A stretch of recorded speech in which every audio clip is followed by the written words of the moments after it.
What is up, wrestling fans? Welcome to episode number 553 of the Hot Tags and the quarter 3 mailbag for 2022. It's another episode of the Smark Out Moment Smack Talk podcast live on YouTube here. Hopefully you are joining us live. If you're not, you're joining us after the fact, then hey, you're still here, so that's still awesome. I am your host as always, Tony Mango. Joining me as always are Robert E. Felice. Howdy, everyone. And Callum Wiggins. Hey there. And whoever else ends up joining the live chat, you guys will be joining us as well. So I can see that we might be getting some people funneling in a little bit on here. I'm not too sure, but announce yourselves, especially if you have like a Howard Finkel voice. Then all the more reason. And the way we're going to do things here is the way that we've done this for it might be like a full year of doing it like this. Now that I'm thinking about it, I don't remember for sure when we started, but the idea being we're going to run through the hot tags. It's a Friday afternoon, but it's also a quarter mailbag, which means that if you want to ask us other questions, then go right ahead if you're in the live chat. And some people had sent some stuff in ahead of time. So, get into some of those questions too. But this is sort of the free form. Let's just chat it up about whatever on top of the hot tags. I see that we got guest 5 in the chat. Shh, don't tell them we are here. Don't tell who. Who are we hiding from?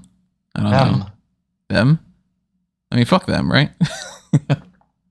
All the thems and theys and that guy over there.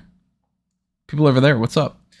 Anyway, let's get into some of these topics that we've got going on right now. And of course, if you are in the live chat or if you're listening afterward, we want to know what you have to say and your contributions to this. So by all means, leave a comment or, post something on Facebook or Twitter or whatever it might be. Just, let us know what you're thinking. Hit the like button, hit the share button, hit the subscribe button, ring that notification bell, hit the thanks button if you want to help out on the monetary side of things. Check out TeePublic and Redbubble for the merchandise options. Do the Patreon or the join button over on the members only content on YouTube. You get access to the Darkcast and the Pick a Poison tier. We got a Darkcast just the other day that we had put out there. Another edition of Play the Game, which was fun. And, you never know when you're going to get another one. I might end up actually just recording some random things. Just, 3 a.m, I might end up recording something. So that's, it's always fun. But, yeah. All right, let's just get into this. You guys want to start with a hot tag question or a mailbag question or a hot tag topic? What do you think? Probably just start with the hot tag. So, I guess let's start with the Vince McMahon stuff. Yeah, that's the way I would go.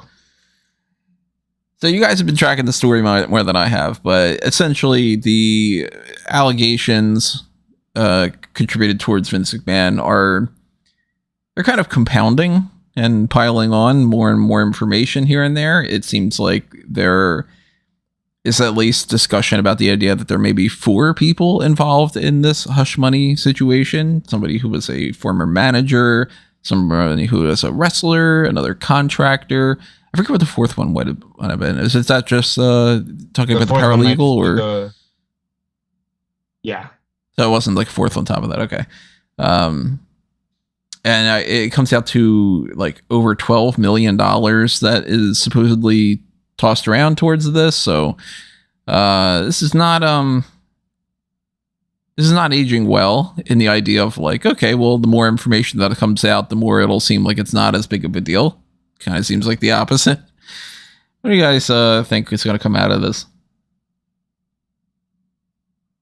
I think that if there was ever a time for him to step down permanently, it'd be now. However, history dictates otherwise. But it's not great. It's kind of just more and more confirmations of things that we had heard through the years of Vince McMahon is a certain way, and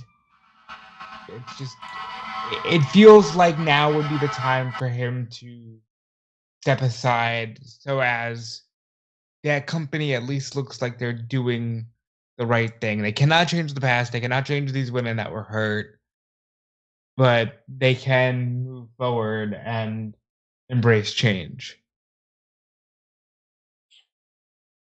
So, yeah, Vince has to go, essentially. Yeah. And his position is as untenable as it's ever been in his entire run with the company. And the fact of the matter is that because of the way the company is structured, he can't be forced out pretty much.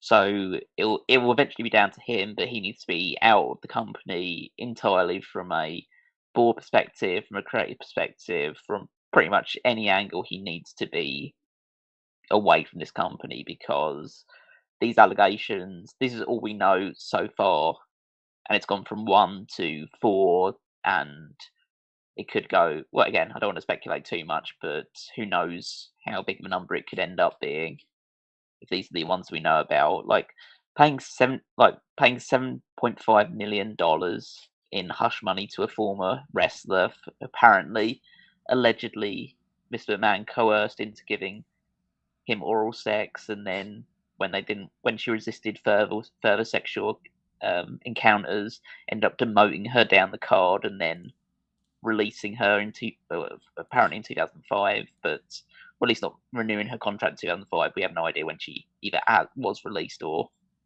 anything to that effect. But, and again, we will not and should not speculate on who that potentially could be. But yeah, all of these women that have like been put into these situations allegedly, and yeah, it's a really, really awful look for a guy who has not exactly the most stellar reputation at the best of times anyway. And there are people that are in position to take over the company from him, so he should read the writing on the wall and get out. But he's been in situations like this before, and he finds a way to cling on. And that's the thing that I'm almost waiting for. I'm waiting for the tweets to come out to say, Mr. McMahon to appear on SmackDown tonight, and say fuck him, apparently. No, well, Yeah, he said that apparently, next day. He said that backstage. But look, I think if I'm Steph, who was put in the interim CEO position, I'm talking to her dad and saying, now is the time. Not that he would listen to that for all things that we know, but just like now is the fucking time to have him step aside. Like, again, these investigations, if they prove anything, they can always say, well, he didn't use company money to pay them. He paid them with his own money, so you can't fire him for that. I had the feeling that Callum does, that he'll just find a way to survive, but I think he needs to go. He needs to go. It's just time, you know what I mean? Like we've seen this so often in recent years where it's like, Harvey Weinstein, he had to go. Like it's time for Vince to step aside before the company looks any worse. I mean, it's not going to help out their potential selling to Disney or to Comcast that I am, of course, speculating constantly about if they've got that going on. But I mean, at a fundamental level, I couldn't give a shit about the reputation of the company or anything along those lines. But if all this alleged stuff that's talked about is true, he should go because he's a piece of shit. Well, I mean, but we could have said that years ago. Yeah, I know, but that's always been the case. And yeah, so he should be taken out. Unfortunately, he's built, I would say, this cocoon around him where he owns so much of the voting rights, and the McMahon family owns so much of the voting rights of the board that the company can't vote to have him released. They can potentially advise his resignation, like a complete resignation, not just a temporary thing, and do all the stuff they possibly can do to try and cajole him to leave him. But Vince has to be the one that makes the final call, and he doesn't relinquish this stuff easily. No, he doesn't. And who's to say that he would, in any way, shape, or form, give up creative? But I think, and the reason I bring it up from a company perspective, even though Callum is absolutely right, yes, of course he should go because he's a piece of shit. But you have to look at it from that angle to say, okay, here's why you, as interim CEO, now have to say to your dad, all right, enough's enough with the bullshit. Just go. Enough is enough, and it's time for a change. Yeah. I still just don't expect a whole lot of things to come out of this just because the way that the world works. Basically, people do bad things and get away with it. People do good things and get punished for it, and a lot across the board. So, I don't know. We'll track, of course, the story as time goes on, but They didn't announce it for SmackDown this time, I'll say that. that's true. Yeah, but he wasn't on Raw this week, was he? You know, I actually don't remember. No, I don't believe it was, no. So, I mean, that's something to keep in mind. But I think that at the very least, I don't anticipate that we're going to get quote unquote good news being the next part of the story. I'm assuming that there's either more allegations that are going to come out or more of a negative energy to everything. I saw one thing saying that people backstage are essentially thinking that John Laurinaitis is done with the company, but given a quote golden parachute of basically like, all right, well, we're going to get rid of you, but we're going to do everything we can to take care of you, whatever, because we're only getting rid of you as a formality, which that makes a lot of sense. That's what we were talking about would probably end up happening. I understand the phrasing, but I wish it was in the sense that gold is heavy and you think easier. I'd also like to just put it out there right now, just before, if and when it does happen, if Vince does end up being forced out or decides to, and then essentially see the writing on the wall and realize he has to go, I don't want to say a flood of, oh, that's a shame, or oh, that guy is such a legend, just going out like that. It's like, no, this is a time of celebration. That's finally, it's way overdue, but finally the evil old bastard got what it's coming to. I mean, you make your bed, you sleep in it. That old phrase. Exactly. Yeah. Phrasing. I guess, yeah, I could have gone with another one there. Let's see what else we got going on here. We got, let's save the Great American Bash stuff for when we start getting deep into this. I didn't take a look at this story ahead of time, but I have this note written down of Netflix and OVW. Does OVW have a Netflix deal? I just have Netflix OVW written down. There is something between Netflix and OVW. Give me a minute to pull it up. OVW shocked. I'm just going to read this verbatim from Fightful Select. OVW shocked many in the wrestling world when it was revealed that they landed a deal with a major streaming service for a reality series. Fightful was able to confirm that Netflix was the streaming service discussed. Since the story ran, we've learned this has been in the work for months and features producers involved with The Last Chance U. I guess that's the show. In addition, we've heard that filming started on May 27th at the OVW show in Georgetown, Kentucky. Particularly interesting part of this deal is we've heard Netflix retains right of first refusal on the ability to gain OVW's television rights. That's particularly notable because Netflix has reportedly looked into live streaming content, and if true and successful, could be a player in rights fees negotiations for AEW and WWE in the coming years. Yep. So essentially, they're using, well, seemingly no, they're using OVW as a means to test out both live streaming content and see the viability and popularity of wrestling content on their platform, so that in a couple of years' time, when WWE's rights fees run out with Fox and USA, that they may, if it's proven successful with OVW, they could make a play to secure their television rights for Raw, SmackDown, NXT, AEW Dynamite, any of the more prominent shows going forward. So it could just basically mean that Netflix is getting in the wrestling business. Overdue.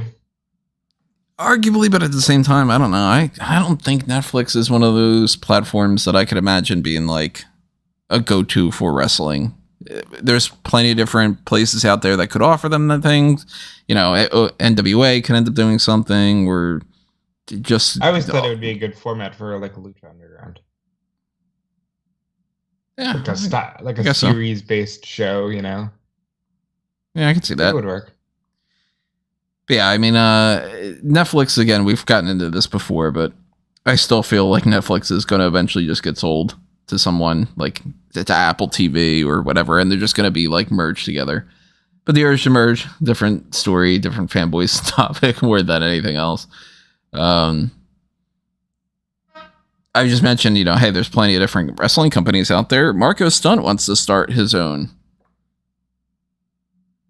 I don't know any information about that, but all right, let's before Tony goes off on a tangent, let's kind of curtail this. I think we're in an era where a lot of people put their names on indie shows, and it's Marco Stunt, Memphis Wrestling, whatever it's going to be, because it's in Memphis.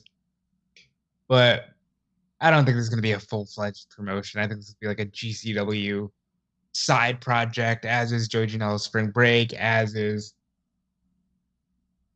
the Hot Girl Summer shows, the Big Gay Brunch shows. I think it's more that than anything else.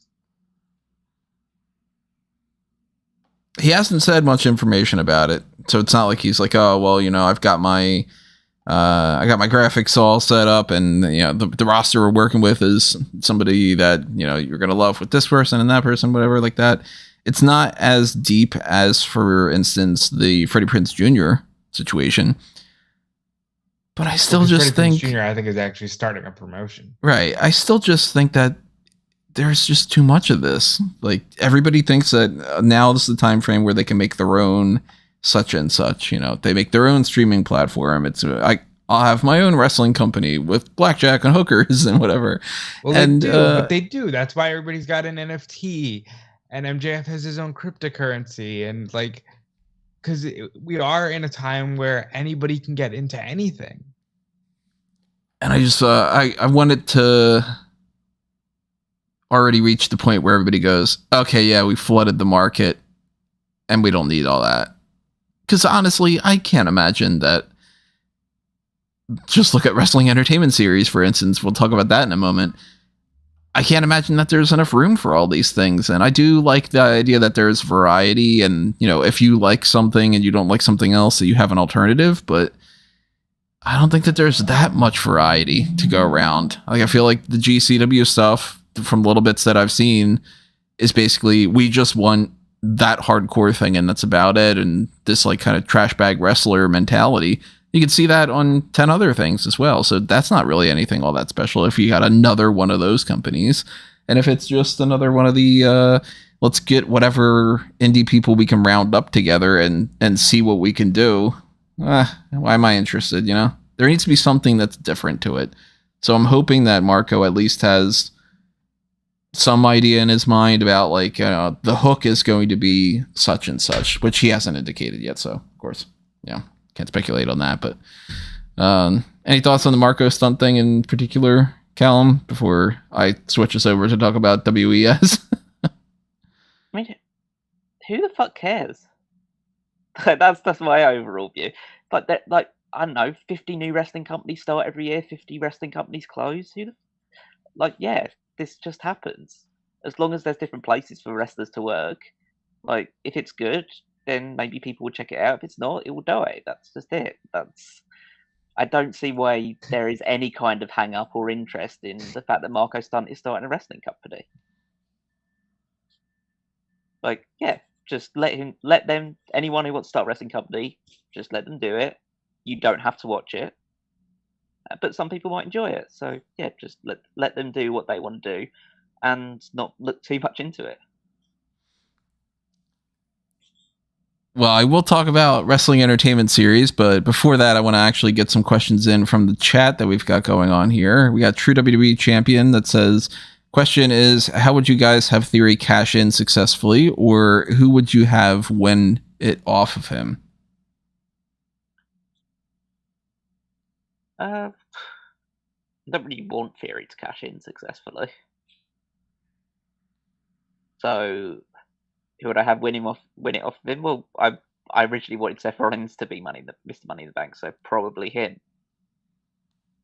Or Cody. If Cody comes back, could win it off of him. Just basically, I still have my mindset on WrestleMania being Cody versus Seth for the WWE Championship, or one of the World Championships, or both World Championships. So anything that can get Money in the Bank on either of those two, I'm kind of in favor of. If I was going to have him cash in, I still think the company itself is making a big stink about SummerSlam being the place that everybody's gonna cash in, because they said going into the Money in the Bank, hey, you're likely gonna cash in after Roman and Brock, and they had McAfee close Money in the Bank by saying, look for him to cash in at SummerSlam, and they had Theory say, I'm gonna cash in at SummerSlam. So I think he's gonna cash in at SummerSlam. I think you might just do what Sean Ross Sapp suggested Seth do, which is just cash in while both men are down and he wins the last man standing match and runs away. I think it's a lot shittier when it's Theory and not Rollins doing it, but I think that's a chance that we see that happen. Who would I have him lose it to? I'm really on this kick that I think John needs number 17. I'll say John. I still maintain my idea that I think WWE has no interest whatsoever in this Money in the Bank working out, and that they never planned out this Roman Reigns situation, and that they're kind of backed themselves into a corner and they're fucked. So I would not have Theory cash in successfully or fail, and I wouldn't have given Money in the Bank to Theory because I think Theory needs a different rise to the top, and I'm a fan of Theory, so I don't want that to come off if it's like, oh, I don't think the Theory should have won.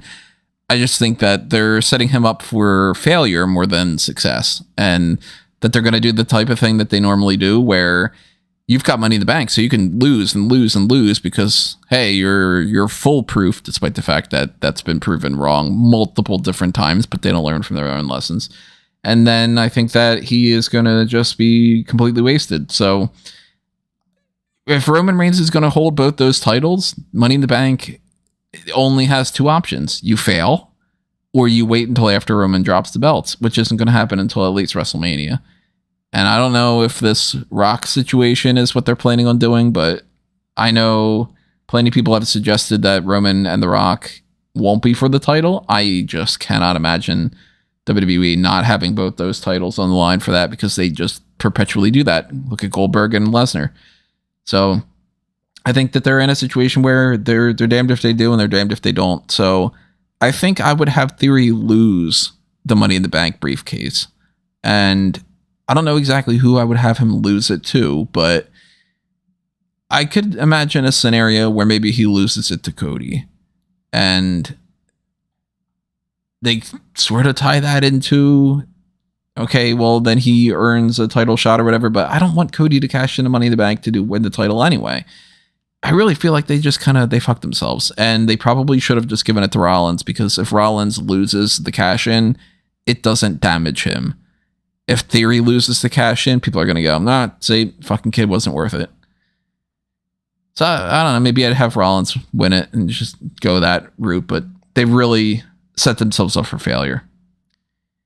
Cal's Car Corner in the chat says, I was disappointed that Lashley didn't get a fresh challenger for SummerSlam, and they're just running back Theory again. I swear this company has some sort of rematch fetish. Yeah. It's the easiest thing to do. But it's also lame, and it doesn't matter, and it's not going to do anything for either person. And they set up that John Cena thing just to go, fucking wait. Well, to be clear, they didn't set up anything with Cena. He was very clear that he didn't know when he was going to wrestle. I mean, they teased the idea that Theory and Cena are going to wrestle at some point. So the logical thing is to go, they're setting it up for SummerSlam.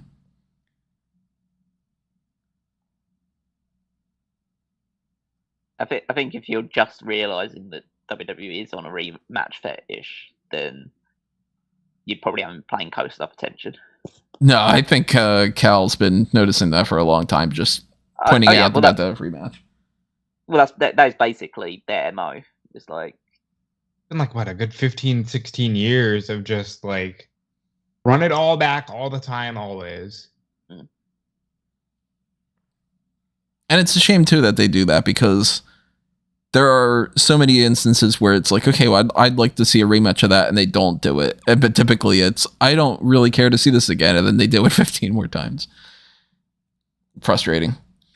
Guy123 in the chat says, did you hear what Jordan Grace said about Benoit not being able to keep up with their style, and what do you think of it?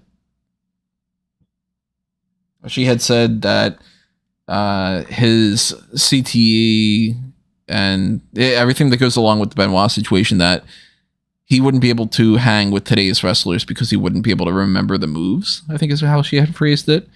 And nobody should be praising him because of what he did and everything. Chavo had said in response that she probably lost a lot of credibility in the wrestling circles.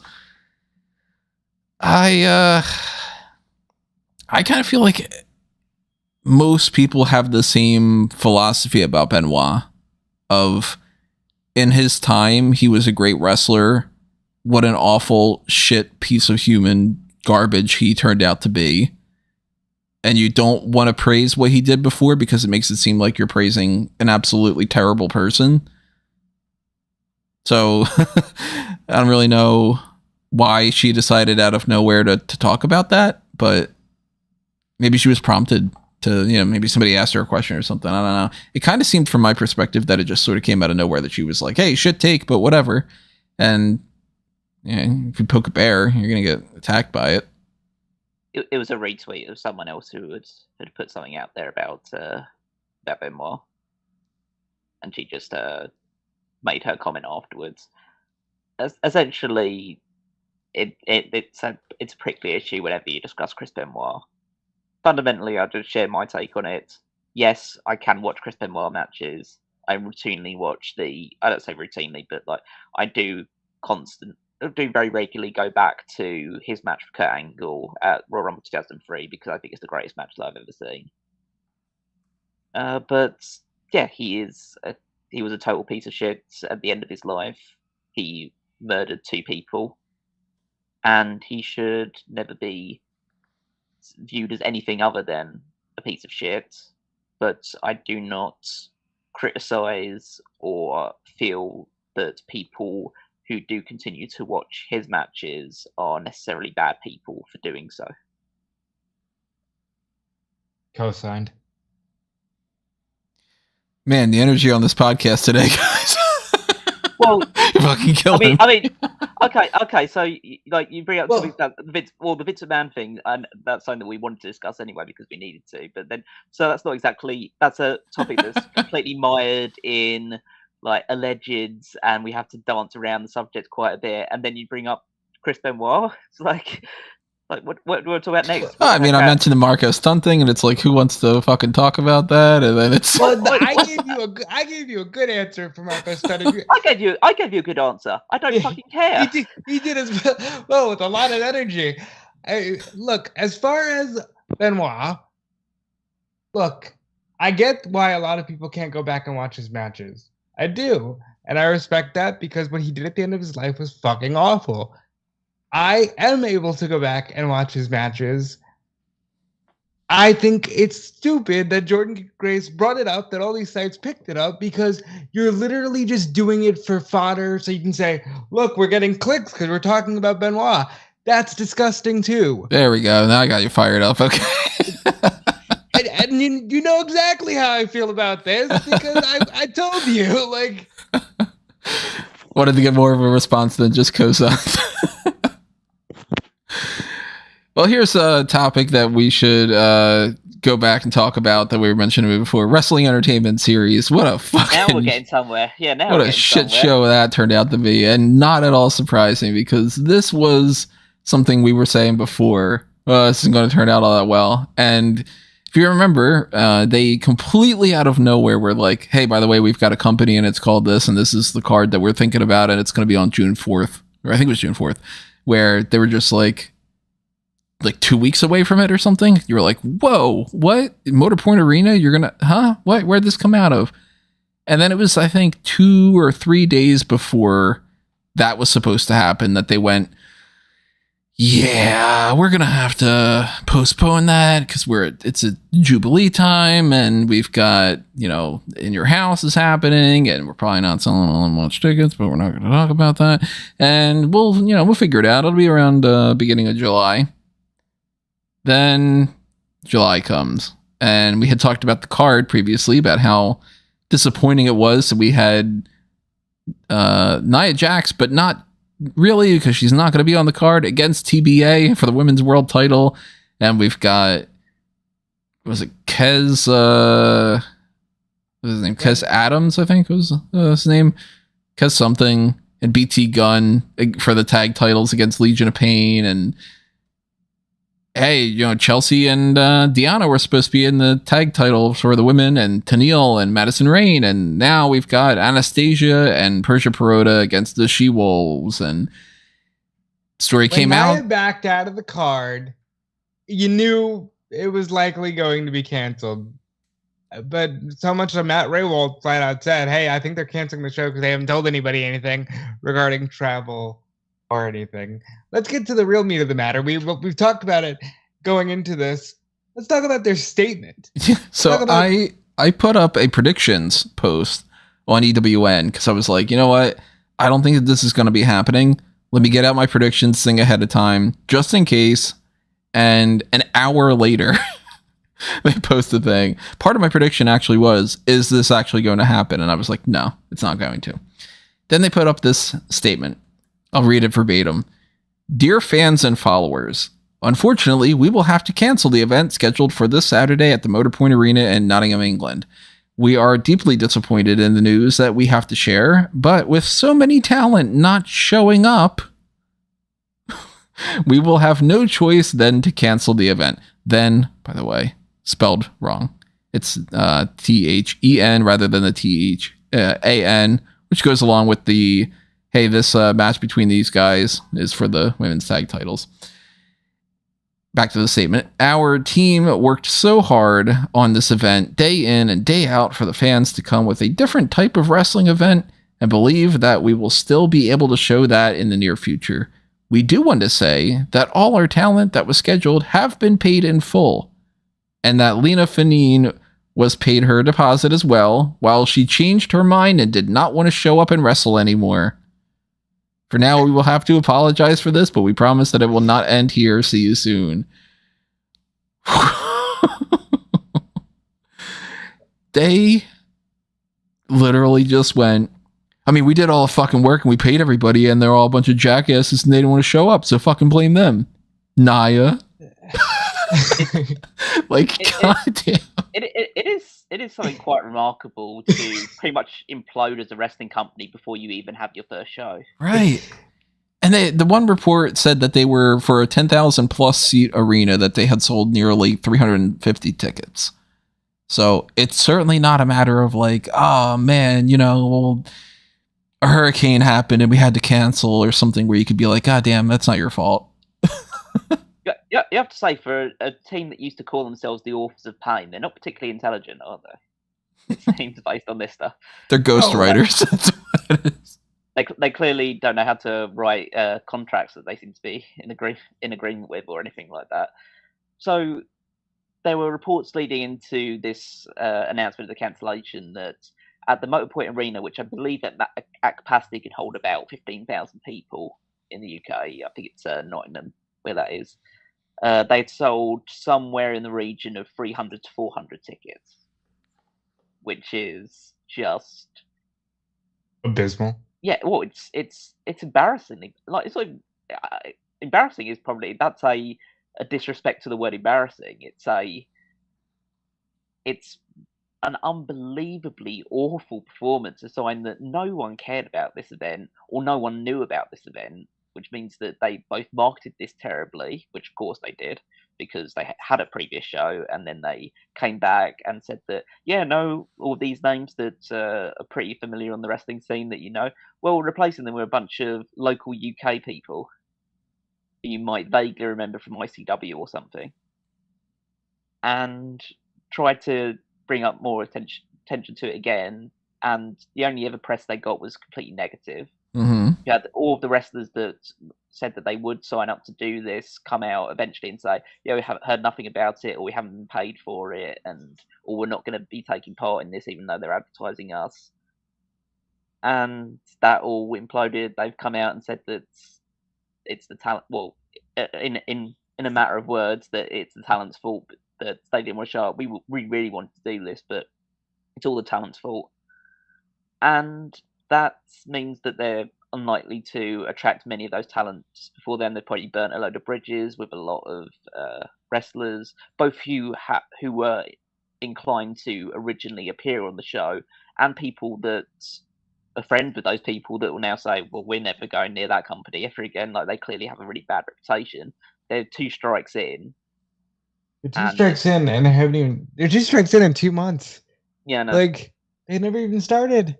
And you got like Braun Strowman, who was like, "It's really shitty on you to blame the talent, and you know all of the bad stuff is going to come out. The truth will come to light." Yeah. If Braun Strowman is calling you out for being morally bankrupt, then you've got really serious problems as well.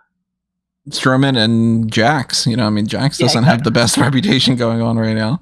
Yeah, but according to them, when they said like the talent had been paid with full, I think Fightful came back with their Piper Select report suggesting that around about half the talent had been paid, and a lot of the UK-based talent had not been paid. There's a lot of the locals that weren't paid.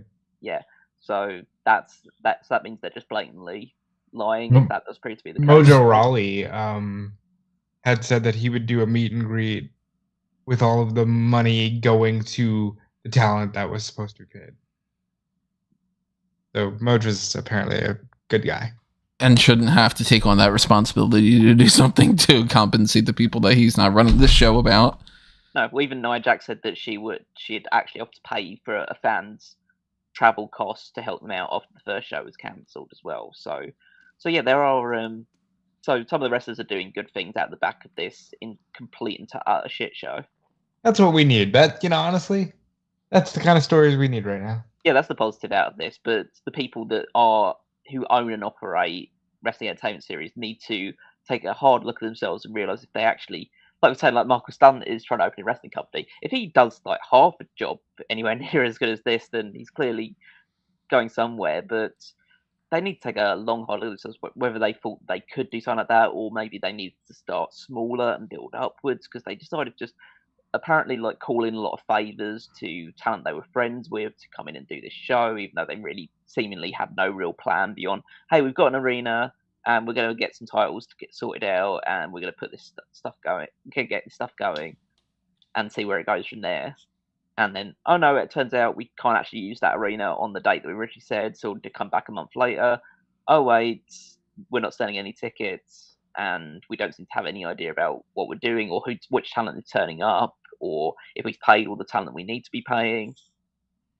Yeah, they clearly will in way over their head, and they're going to have a real struggle to attract people with any real name value to appear on any future shows if they do actually believe they can come back from this.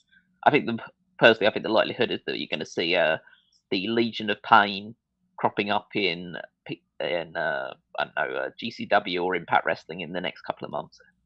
That's where, again, I go back to the idea that not everybody can have their own company and just do something like this. I mean, with the name Wrestling Entertainment Series, it's already fucking bland as all hell and boring. That sounds like a parody movie would be trying to figure out, what do we call the wrestling organization that we have in the middle of this stupid movie? Like, if you would have seen, say, in, Spider-Man, where you've got Bonesaw McGraw against Spider-Man in that part, that it would have been like promoted by Wrestling Entertainment Series for them to make fun of WWE. And then you're going to try to take the Motor Point Arena, and you're going to think the 10,000 plus seats and everything. You think you're going to be all in and pull that off with not even having a card situated? And you're also going to do the thing that makes no logical sense at all, which is, hey, it's just before the show in June and we can't do it. Let's just only wait 4 or so weeks. You expect people to rearrange their schedules and everything? You're the one calling in the favors.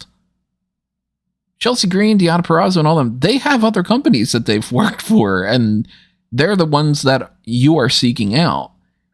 At the very least, they should have been like, okay, we need to reschedule it and we need time to sort out the people. We'll let you know when we get like a date settled. Maybe it'll be like September. And then they could have had people go, yeah, you know what? I don't have anything booked then. I'll appear on this show. and they could have fucking figured it out, but they wanted to rush and they wanted to get it done, and now they're paying for it. And, you know, blaming the talent's not going to help because they're the ones that look like idiots, and the talent are still going to be able to go find places to work elsewhere. I don't think that you're going to see any issues whatsoever with, say, Lindsay Dorado getting booked or whatever. I mean, he was going to pop up, but like Tennille, Madison, Chelsea, Deanna, Fandango. Yeah, Fandango, I can't imagine that he's going to be, oh man, I burned my bridge because I couldn't show up 4 weeks later or anything. Awful. I hope we don't hear anything more from Wrestling Entertainment Series at this point. I hope that they learn their lesson and they do just pop up on like Impact or something, because we don't need it. I think now it's going to be even harder for them to do that. I think now they need to try to pull it off. You think that they kind of burn their bridges for their own talent's sake? Yeah. See in the chat, what did I miss? Gender face turn. Don't do the gender joke, Tony. Jesus.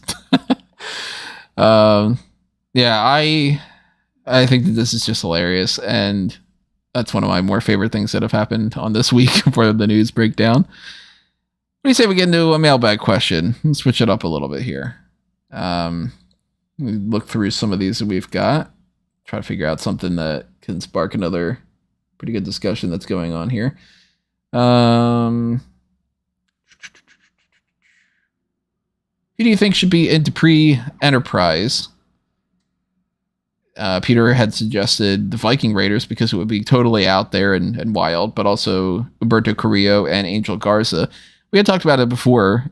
Angel and Humberto, 100% fit in this.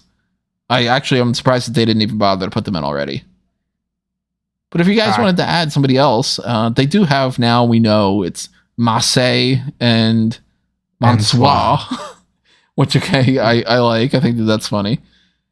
If you could take another person and give them another switch around with their name or something, you had anything in mind? Trying to think of like the Viking Raiders. Like, you're now Eric and Ivar, yeah. Killig. I think the obvious is the Pretty Deadly Boys. Mm-hmm. They should absolutely be in this. They perfectly make sense like that. Giovanni Vinci. Oh yeah, Giovanni Vinci, obviously, but yeah, it fits the character well. Why would we restrict it just the men? Should be some women in there. They really should maximum be, male models. They handcuff themselves. I know it's bad for male models, but like surely you should have a female division as well with Aliyah. See, I suggested Aliyah last week because I thought Aliyah would be perfect for this. Maximum female models. That's how they do it. Yeah. Aliyah. I mean, Carmella would obviously be a fit in that one as well. So. Zelina. Yeah. Sophia Cromwell, honestly, like.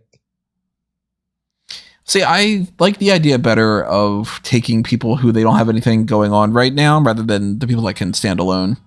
So, like, Carmella, she's good. You know, she could fit in that kind of. How do we make like an NWO out of people that are all in this sort of theme? But I would rather see. I don't know, like he wouldn't fit for it, but like Shanky's not gonna fucking work out with this dancing gimmick, you know. Try to move Shankai. Yeah.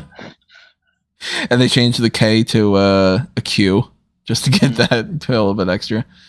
But yeah, like Humberto and Angel, they're not doing good enough on their own that they would make sense. I love that they switched them up to Mansoir and Marseille instead of just Mace and Mansour. So I'd like to see them do a little bit more of that. T-Bar, huh? Yeah. Yeah. I don't know how they would go with T-Bar with a like a. Go back to Dijak. Yeah, they go back to. Or even go back to Dijak, and they call him Dominique. Oh my god, that'd be great. Dijakovic, maybe there's something there. Dijakovic. It's not really something that rolls off the tongue. Dominique, I like it. Dominique Dijakovic. Yeah, give Duke Hudson something to do. Oh, I like that idea. That makes sense. Yeah, that could work. I would say like The maybe Duke of Fashion. Just don't call him Dookie or something. Well, I'm trying to think like if they really want this to really work out, because it seems that Max Dupree would be the actual just manager. It doesn't seem like he's going to be working in a proper wrestling capacity in this. Maybe I'm wrong, but I think they need, if they actually want to make this anywhere serious or make it like a bit more of a stronger faction, they need someone, because Marseille and Mansoir are one thing, but neither of them kind of scream main event potential to me, or even like intercontinental title level potential. So I think they need someone who's kind of at that level, or could be at that level. I'd love to see them feud down the line, at least temporarily, with Ike Manjiro. Just so he could be like, I've got style, and they're like, well, we're the fashion people and all that. Where in the chat says Seth would fit with all this drip. Yeah, his fucking outfits are bonkers. Okay, it works and he's making it work, but my God, do I want him to just go back to like the Monday Night Raw and stuff? I realistically, they want to take some people who are not seen as like classically good looking, like where Pete was mentioning the Viking Raiders, want to do that and transform them into a model, rather than someone who just fits straight away. If he wasn't already in Alpha Academy, Otis would be fun for that. Yeah, exactly. Yeah, that's the guy that I originally thought of. You could have someone like I don't know, trying to think of someone like Songa from NXT, or Commander Aziz. Yeah, he needs something to do. Apparently, at least according to Wikipedia, he's back on the NXT roster. Yeah, they haven't shown him a single time, so I think that's just a botch. Yeah. Well, no, there was the report came out that he's back on the NXT roster internally when Apollo went over. But they haven't done anything with him. Mm-hmm. He hasn't shown up a single time. And they've completely separated his character, and Apollo Crews is like, yeah, it's not me anymore and everything, so I don't think we're going to see Commander Aziz popping up on that, but stranger things have happened. Like Azize. Aziz, maybe. Guess 5 says, I'd change Butch to Pete Dunne. It's a good way of doing that. I go crazy. Yeah, he looked so tiny at Money in the Bank when he was jumping up on Drew McIntyre, didn't he? Yeah. That really wasn't a good look. Well, it's a mix of the fact that he obviously is fairly small, and the fact that McIntyre is a mammoth of a human being. Right. Guy123 in the chat says, what do you think of Tessa Blanchard? In general? Dude, like what are these questions? What are you trying to do? Then you want to go, why is the energy down? Guys, I don't really feel like talking about problematic topic after problematic topic. He also asks, why do you hate Del Rio? He's choosing violence today, right? Hey guys, I can pretty much say anything. Rob has a career to think about. So I don't want him to get in trouble about it. Tessa Blanchard, very problematic individual. From anything that I've seen in the past, she seems that she knows what she's doing in the ring. And if pretty much you could limit it to just, if she didn't have a personality behind that ring work, then everything would be totally fine. But unfortunately, she does seemingly have issues with pretty much everybody. And yeah, I know she's coming back to wrestle soon. I can't remember what show or promotion. It's Warrior Wrestling and Hurricane Pro Wrestling. Actually, that's too many companies. It seems quite appropriate that it's Hurricane Wrestling, because it seems like they're attracting a storm by bringing her in the first place.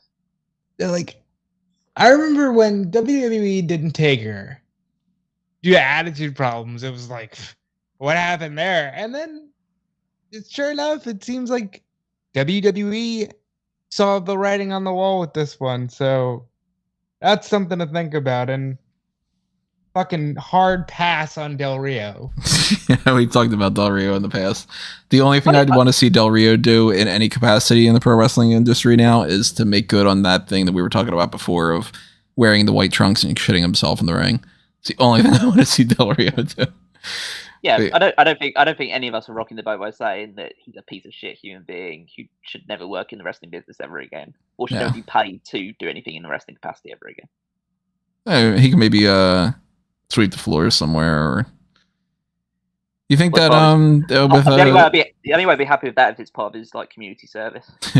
You know how the wrestling entertainment series thing, you're saying that the local people weren't necessarily paid. You think that they were on that one of those hot dog and a handshake deals, and they're just going to send them a container of ballpark hot dogs or something, be like, there you go, you got paid. We're actually giving you multiple hot dogs there. I'm talking about one guy they might be able to attract to appear on that show. That's gonna happen. Oh man, what if that did end up being the case of like, oh well, we got a big name, he's a former multi-time world champion and all this. I wouldn't be surprised in the least. That would be terrible. I would not be surprised in the slightest. Patrick Clark, Alberto Del Rio. Now I'm curious.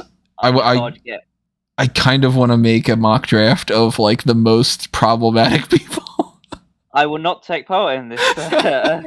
And just be like, all right, you're completely fucked. You've got Patrick Clark, you got Alberto Del Rio, you got Tessa Blanchard, you got Tony, did you sleep last night? You got doing? Nails. Yeah, include nails on there. That bad. You know, anybody who has a bad reputation. Dibs on nails. Yeah, throw in New Jack and... Yeah, right. Pretty much anyone that went to ECW at a certain point in time. Including Paul. Yeah, exactly. Yeah, I kind of want to do that. I'm not lying. Let's see. Question. If a wrestler could get a one-off movie origin story like Kane's See No Evil, who would you pick? I'd like to see the hillbilly cult leader Bray Wyatt. Undertaker. Undertaker. I want the full theatrical experience for the Undertaker. I think I'd probably go Undertaker as well. Is See No Evil a Kane origin story? No, it's not, but I was going to skip over that. No, it's a good. Yeah, it's him playing just a very generic movie monster with a hook. It's Jacob Goodnight with a 3-foot penis. I mean, I guess the Undertaker is the obvious one, but I mean, I think there's something in the works. There's some sort of biopic in the works for the Von Erich family, which that's so good with the Zac Efron thing. Yeah, which from the viewing, or at least from the history that I know of the Von Erichs would be quite an interesting watch at the very least. I'd like to see something about like again, this is going back in way in history because at the end of the day, the Undertaker would be fun, but I've pretty much seen the vast majority of Undertaker's career anyway, so I'd want to kind of learn something a little bit more. So something maybe about like Gorgeous George, maybe, or because he's kind of like one of the first like wrestling characters. Obviously, Ric Flair would be a big one, but that's probably covering way too many topics. Now that's good, but I think he was like, if you want a one-off in-character origin story. Okay, so an in-character origin story, I'd say then, what's a good wrestling character outside the Undertaker that would be a good story to tell? He mentions the original version of Bray Wyatt, which I think could be really interesting. You get like a little bit of Deliverance mixed in with everything. Guess 5 says Dominic Mysterio. I want to see Eddie be a dirty CIA agent and get custody of him off Ray and his wife. I could see Papa Shango being interesting. Yeah, as you think about that, I was thinking that's the sequel to We Can Watch Live and Let Die. Yeah. What does it matter to you? Mantle would be interesting. Luchasaurus might be fun. Like the wrestling dinosaur. Mankind. Mankind would be fun. Mankind would be a lot of fun for that. Even a story like how did the $1 Million Man Ted DiBiase get his riches? Is he fucking people over on the way and doing some shady business deals and all that? Like that could be kind of fun. I'd be interested to see what Ultimate Warriors from Parts Unknown. Yeah. What's going on there? Like JBL Cowboy into Wall Street. Yeah. Billionaire type thing. Warrior would be fun. Let's see. I think an in-character something for like a Sting. might be nice. Or going from the Surfer into being the Yeah, like going Crow. from the Surfer into the Crow. Yeah, there's a lot, but like not from today's era because there's not a lot of those compelling characters. Which in some ways is why I'm okay with the fact that they're trying to shoehorn characters on people, because it does work when you have like an Undertaker or a Sting or Bray Wyatt, at least the first Bray Wyatt. Definitely those more gimmicky characters would work out better. There was somebody that popped in my mind a minute ago and I lost it. Like just went in and out of my brain and I'm trying to remember who it was, but it was in that older 80s, 90s sort of range. Oh, Goldust. That's who it was. Ooh. The original version of Goldust would be really interesting because I never quite understood what the fuck they were going with there. Well, like imagine this person trying to come into terms with their sexuality through movies and like becoming oddly obsessed with these AAA films because it's the only way that they see themselves able to express their sexuality. That'd be fun. You got your co-lead with Marlena. You've got I think you could do that movie even, without having to have like a Goldust character. I'd like to see that kind of character in a movie. What about the Hurricane? Yeah, like a superhero film. I would love it. It'd be like a weird sort of superhero. Actually, a quite interesting one as well would be Mr. Perfect. Like what he did to become so perfect. He was just born perfect. Like that'd be a good one. Like he comes out of the womb and he's like already speaking properly. Yeah, you just see growing up perfect. That could be the title of the movie. Razor would be a good one. But again, you'd probably just watch Scarface. Yeah. That would be funny if that's the backstory of Razor Ramon, that he actually was this like drug lord and not just a guy who's like kind of a douchebag fighting people on the street. Like he comes in and he's like, "Hey, I'm going to win the championship because I'm in WWE now." Just going like that with his nose. Val Venus, but obviously have to be Radar. Triple X even. Yeah, even. The Big Valboski. Yeah. Oh, the Dudley Boys. The family. Dudley clan. Yeah, Dudley family, yeah. That could be a lot of fun too. The Brood. Gangrel, How did he become a vampire? So you guys ever see I Love You, Philip Morris with Jim Carrey? Nope. Or how about I now pronounce you Chuck and Larry? I'm thinking Billy and Chuck. Oh, okay. Oh, yeah. I now pronounce you Chuck and Billy. Yeah. There you go. I am very curious if anybody has any other suggestions for this. Drop a comment below and tell us if you are like, Mei Ying is what I would want to see or whatever. Gobbledygooker is brought up. I would like to see Mei Ying. We never got to see Mei Ying. I want to see that. Marquis says, "I'll put $25 up for that. Who's with me for the problematic mock draft?" Sequel to Mr. Perfect's would be Average Joe starring Curtis Axel. I made that joke a long time ago that he needed to be the son of Mr. Perfect, Average Joe Hennig. It should have been. They never did it. And Guy123 says, Black Rain. There is a movie called Black Rain. I have not watched it. I've watched the first 2 scenes of the movie, and I was like, this is fucking ridiculous, but it's Michael Douglas, and he's like a jerk on a motorcycle and whatever. The reason I started watching it because the soundtrack's by Hans Zimmer, and it's the exact soundtrack that Hans Zimmer copied and pasted for the Batman series that he worked on. So I was just like, I'm curious what this is like in another completely unrelated movie to hear the same kind of score, but I couldn't get into the movie. I was just like, okay, I don't think Michael Douglas is this like badass on a motorcycle in a leather jacket kind of guy. He's more like scat. To be honest, considering the shape that that Dustin Rhodes was in at that point in his life, Heavy Rain would be more appropriate. Let's bounce around to another question here. That was easily my favorite one. Thank you to whoever asked that. That was Huerta in the chat. Do you think that the Usos are going to hold the tag titles through November 15th and become the longest reigning tag team champions? And we're back to who cares? Like, yeah, it's just probably because I don't see any. I think that the Street Profits are beating them at SummerSlam. So no, they just announced that match.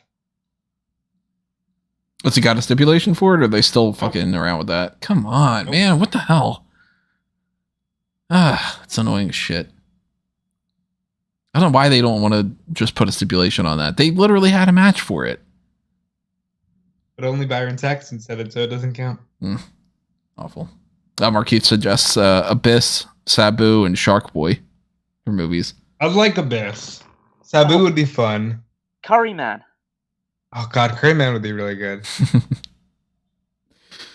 I do think that the Usos are going to keep the belts. I think that they're going to become the longest reigning champs.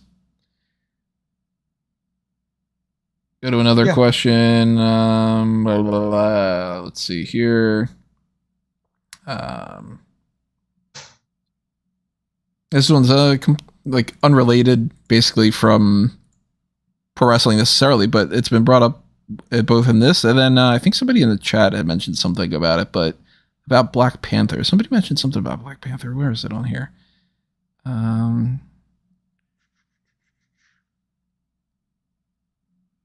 I don't see it on here. Whatever it was, if you were the one that said something about Black Panther, let me know what it was. But Peter had sent in, what are your predictions for Black Panther?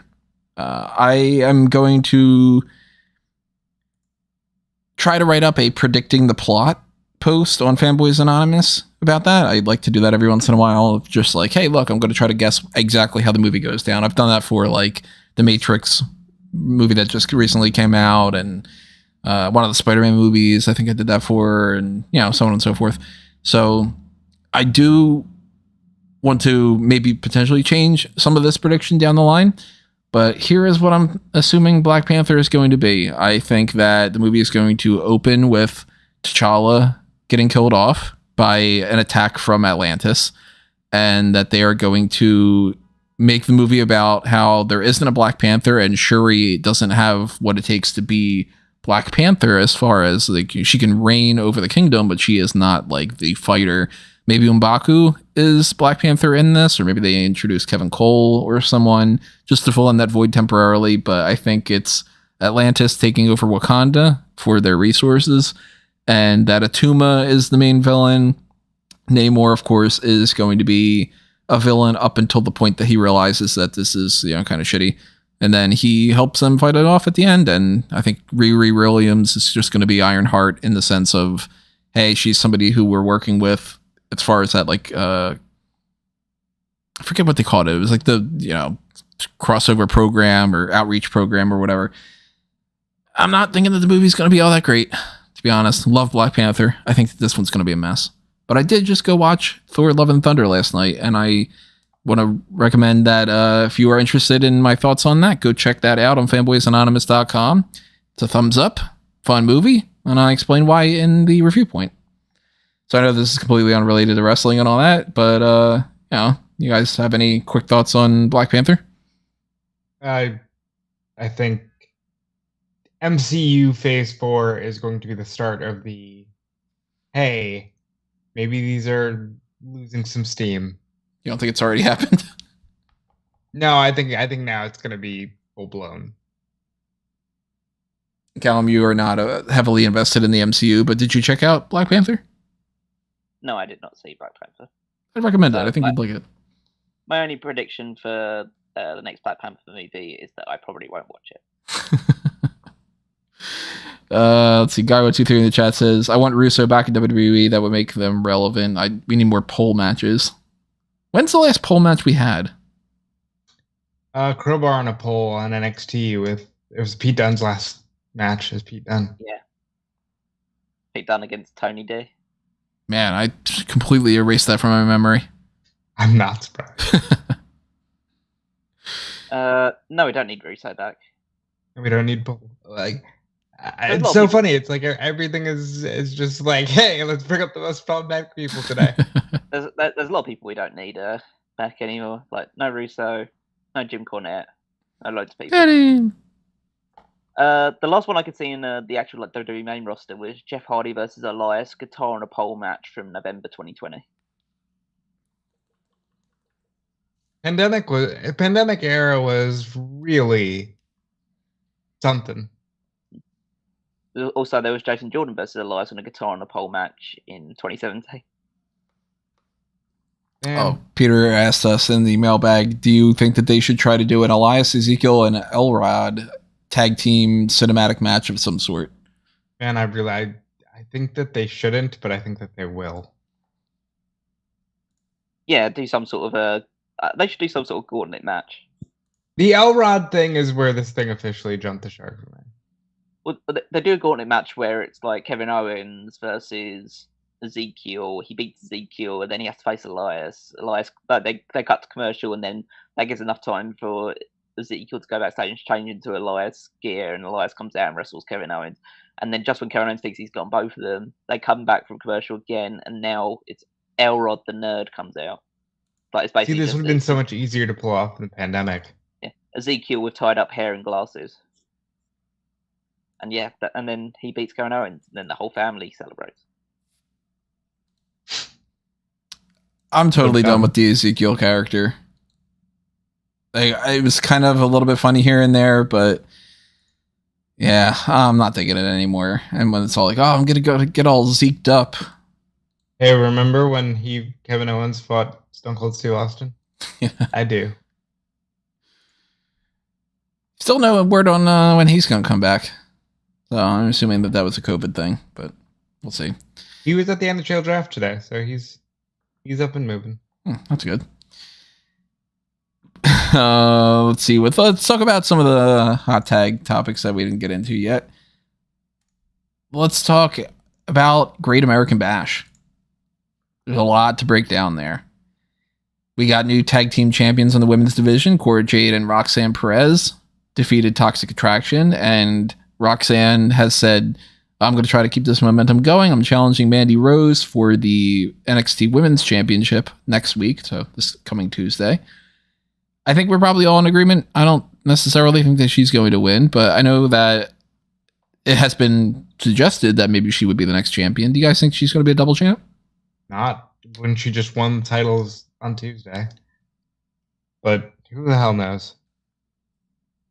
Yeah, I'd be surprised if she's both a tag champion and a single champion. I'd be totally down for it because Roxanne is probably the best women's wrestler on the roster, not that is currently working because Io Shirai is inactive. So, dude, move Toxic Attraction. They are a main roster act. They really are. Has been on the main roster for years, and I think that right now with the women's division in the shape that it's in, Mandy can realistically fight Liv. For a title. You know easily. What I mean? Like, yeah. Yeah, I think that they need to move up. I think that Nikita Lyons is going to beat Mandy Rose somewhat soon for that championship, and then they should just pop right up the main roster. I feel like, unfortunately, due to the injury, the momentum stalled with her. I think that people are just going to go for it anyway. I mean, yeah, but I'm just saying. So we had that going on. We had some other things like Trick Williams beat Wesley, Tiffany Stratton beat Wendy Chu, et cetera, et cetera. Nothing. They had a fun little backstage brawl before that. That I was like surprised they did all of that just to go and have a match in the ring and then have the heel win. But that was fun.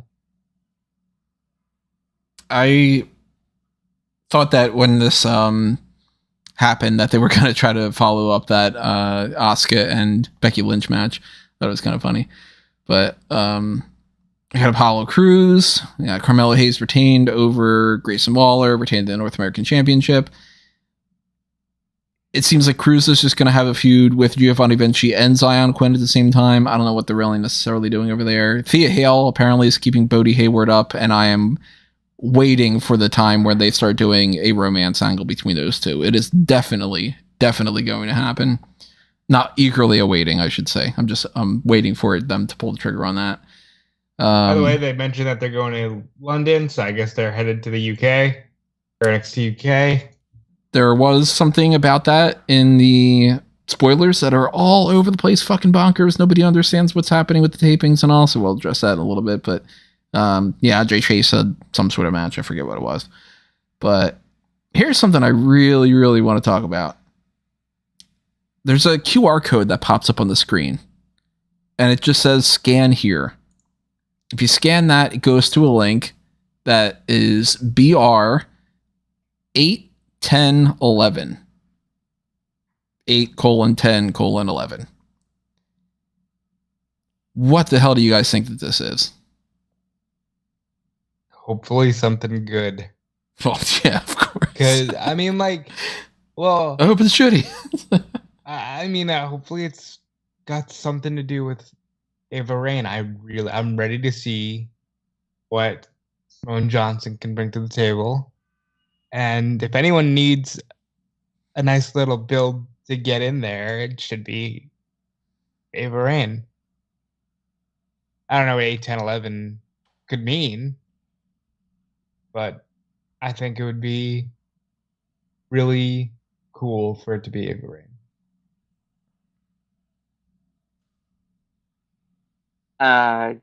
I think that there's too little information to even begin to speculate about it, so I couldn't even give you the foggiest idea about what that could potentially be.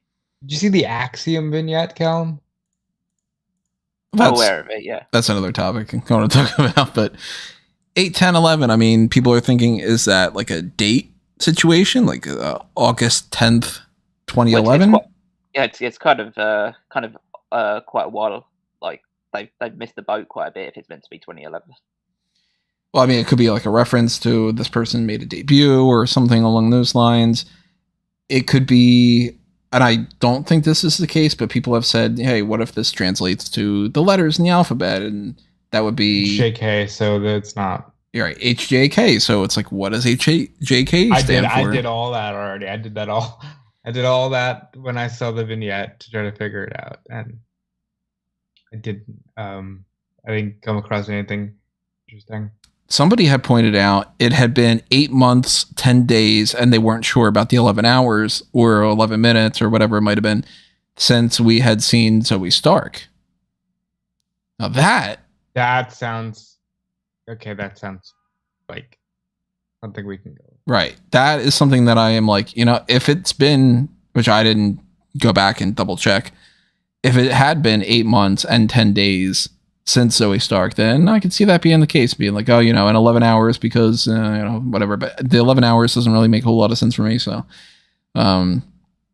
I am very interested in what this is going to be, because the fact that they're just doing something a little bit different is just something that's kind of cool. They could have very easily, if this is like a brand new person showing up, they could just have another vignette of like, hey, I'm like what they did with the Draco Anthony. I'm Draco Anthony. I'm here to show people that I can be a champion and whatever. And it's that boring garbage. But I think that it's also potentially tied into this Axiom thing, because not that long after they do this, they do a vignette. Axiom is coming. It is a renaming of A Kid, and they are giving him a gimmick that he's good at math. Which is, oh man, not good. No, he is good. Yeah, he's good at math, but like, who thinks that this is going to be a thing? Like, well, everyone has a gimmick. Like, he's essentially the male equivalent of Kiana James. He's essentially just an accountant as a wrestler, and the whole gimmick, I guess, is surrounding the idea that he sees things from different angles. He knows physics, he knows mathematics, so he can basically do everything with perfect precision.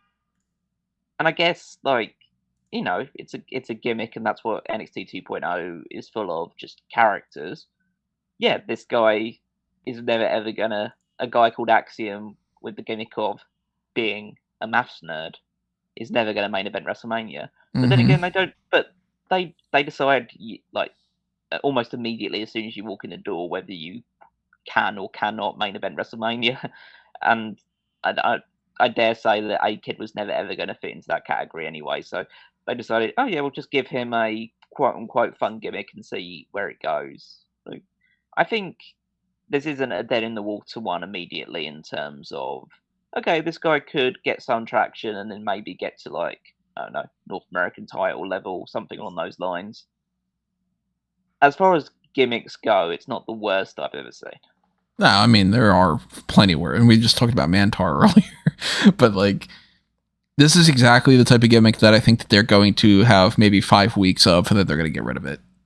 Remember, when's the last time that Duke Hudson's mentioned a poker? Been a while. Yeah. So I think this is going to be one of those, hey, Axiom has all this great understanding of mathematics and he can flip around and do this and do that. And we are pretty much done talking about it once he wrestles one time. And then he's just got the name Axiom, which, look, I mean, it's not the best name, but A-Kid's a fucking terrible name as it is anyway. So you're going unilaterally, it's a lateral move, I should say, not unilaterally.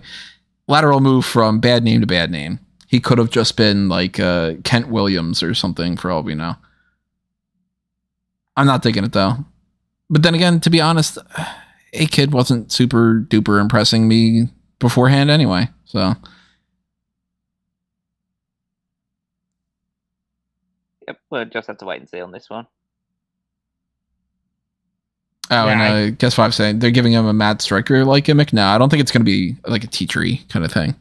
I think he's going to be babyface still. Oh, he's going to be a babyface. But I mean, as far as like, I don't think it's like really good at math like being a teacher. Yeah, I think it's a little bit more along those lines. Yeah. If anybody didn't see the accountant, it was Ben Affleck is like an assassin who can crunch numbers really well, and he can do things like, I can calculate that this is going to happen at this time frame, and the right trajectory to get an angle for this shot, and a little bit of dead shot, a little bit of this. That sounds like fun, actually. If they can pull that off, I don't know how they would do that like mid-match if he's just kind of constantly going like, I think if I look over here and do this or whatever. But A-Kid, I mean, we've seen people flipping around the ring doing crazier things than A-Kid, so I don't know if he's necessarily the best person for that either. On top of that, but if he can, I think there's ways to do the gimmick, and I think it could actually be fun. Axiom coming soon. Let's see. Braun Breaker retained the title over Cameron Grimes and was attacked by JD McDonough, Jordan Devlin. Who was announced as coming next week, and then they said next week is now. Right. Surprise. I like the swerve. I did, but I'm glad to see that they're moving on. It feels like forever since Breaker's had a rivalry, because he kind of just goes from match to match to match. So hopefully they can give him a little bit of a rivalry here.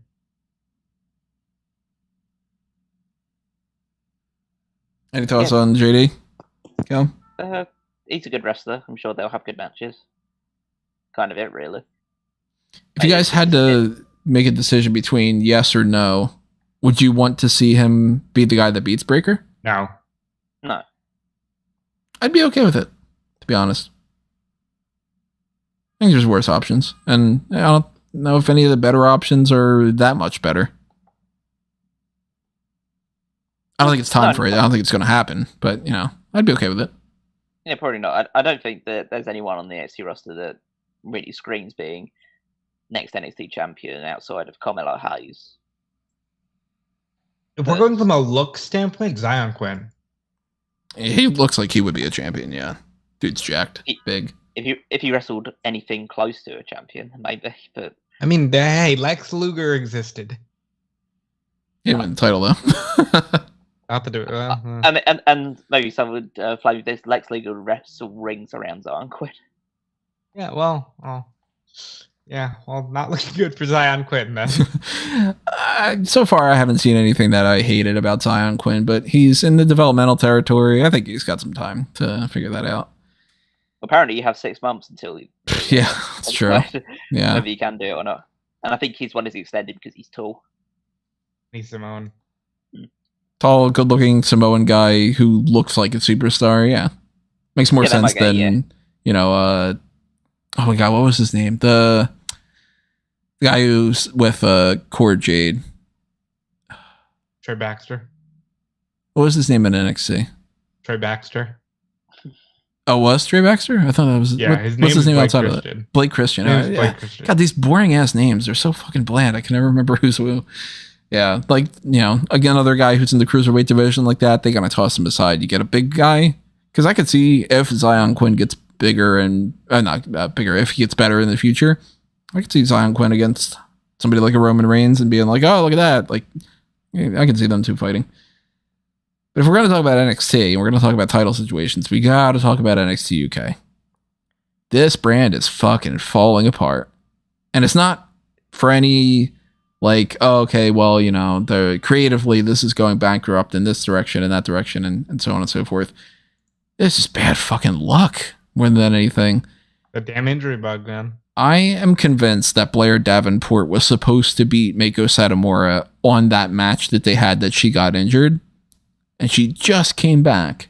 And during this time frame that she's coming back, the tag titles are vacated because Ashton Smith gets injured, so Oliver Carter just has to relinquish his title as well.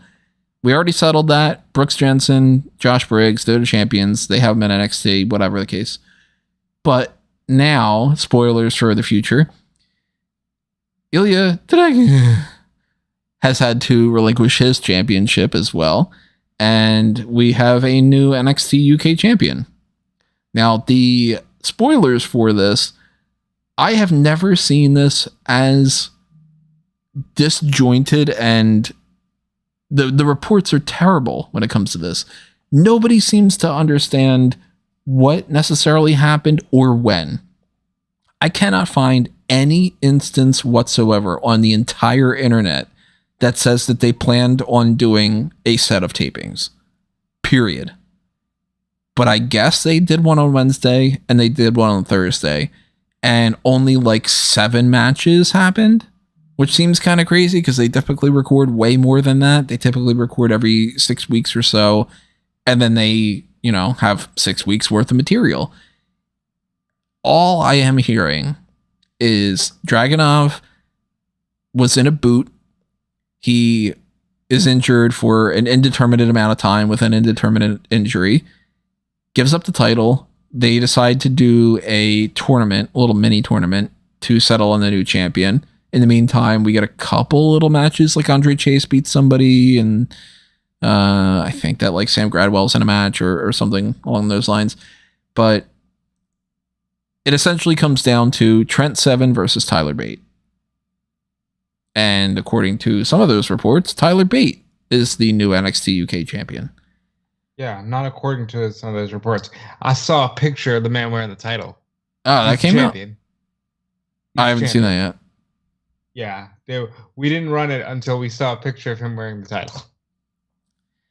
So this, of course, it sucks for Dragunov. Nobody wants to have that end that way. Trent Seven versus Tyler Bate should have been a world title feud for NXT UK a long time ago. So works for me. Tyler Bates, he's great. I'm disappointed that they didn't give the belt to Trent Seven. Yeah, I think they could have given it to Seven because he's been there for a long time, so he merits it based on that as well. And also, he's a great wrestler. And they could have built towards a rematch between two, maybe in Clash of the Castle. Maybe they will. Well, it doesn't mean as much now. Yeah, with the babyface winning straight away, like it's more. It would mean much more if it was Bate winning the title at that show. I think they could still do a UK Championship match, and obviously, the one that immediately screams to mind is they do Bate versus Butch. Bate and Butch. Yeah. Fuck it. Just run it back. I know fucking do it. I know they deserve it. They should fucking do it because they deserve it. But obviously, I'm happy that Tyler Bate is the champion. Tyler Bate is a great wrestler. He's been there for so long. He was the first NXT UK champion, so he's the second one now as well. Pretty much every single UK title reign has been really, really long, and Dragunov's was no exception. Of course, I didn't watch it like very fully beyond the matches with Walter and a couple of the matches on NXT UK because I don't watch NXT UK that regularly. But yeah, it's a shame that he has to drop the title due to injury rather than losing to someone else. I would have thought it would have been made sense of him losing the title to Seven. After you have Seven cheat to beat Tyler Bate, he then beats Dragunov, and then you have Bate come back and beat him at a show at a later date. But yeah, I would have preferred to have Seven win it, and you have the chase afterwards. Now you just have another babyface guy as the champion, which is fine. They just need to figure out some actual credible heel challengers, because they don't seem to have that many in NXT UK, at least from unless you're having him fight Noam Dar and Charlie Dempsey and Eddie Dennis. It's they need some more credible people. I like that one match I saw from Dennis, that one takeover with, I think it was Seven, actually. It's pretty good. Maybe they'll have him fight Rampage Brown, because I think everybody fights Rampage Brown for the title. I like Bate and Butch. I like that idea. Do that. Hell, do Gunther versus Bate, winner take all. Just do it to do it. I really think that this was the only opportunity that they could have given Trent Seven the title. And if they are just going with Bate, I think that they've already undercut the heel turn. I think that there's nothing really all that interesting to go with going forward, because Bate as champion is just, okay, well then Bate's temporary champion. I don't think he's the most dynamic character. I don't think that I'm really going to be all that interested in his title reign, to be perfectly honest. Are you interested in NXT UK in any regard as it stands? Less than ever. Well, then I don't think this is going to hurt. No, I mean, now even more so. I was more interested before learning that Tyler Bate won the title. I was more interested before Tyler Bate won this title. That makes it worse in my mind. No, I think I'm a little bit more interested now that I know that Tyler Bate's champ. Because Tyler Bate, he's good in the ring, but I don't think he needs to be champion for me to enjoy his matches. And I don't think he is going to do something with the championship that's going to make that interesting. We've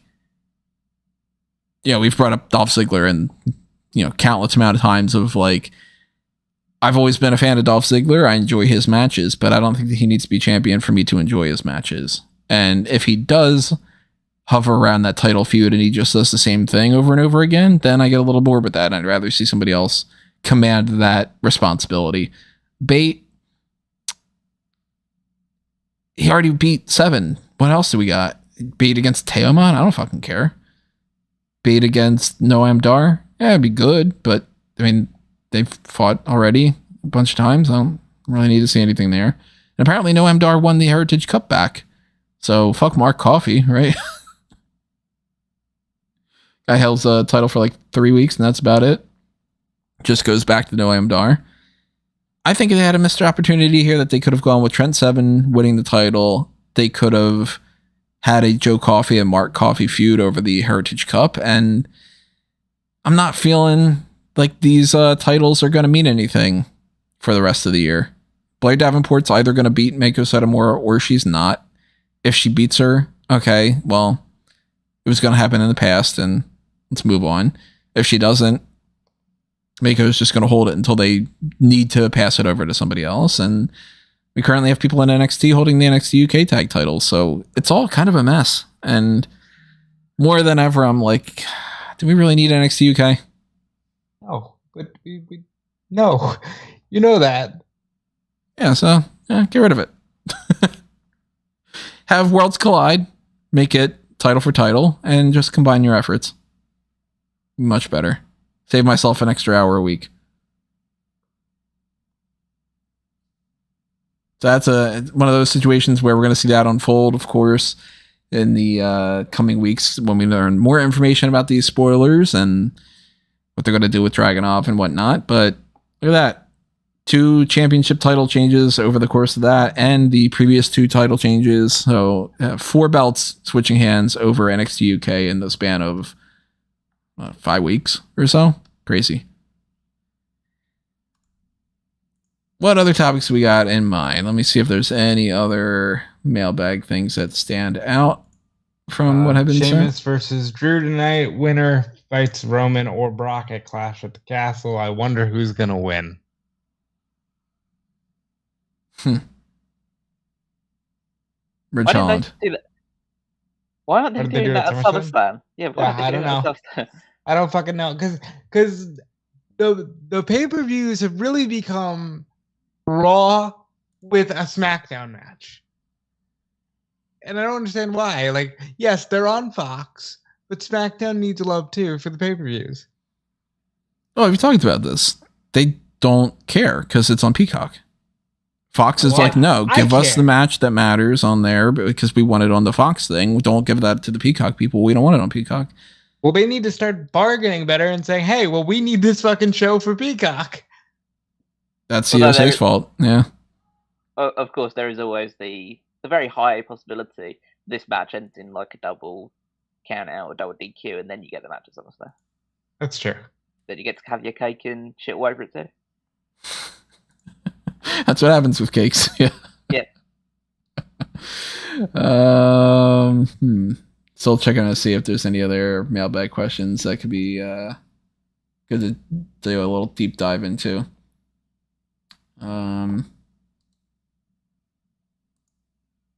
People are, have been asking about like the Naomi and Sasha situation.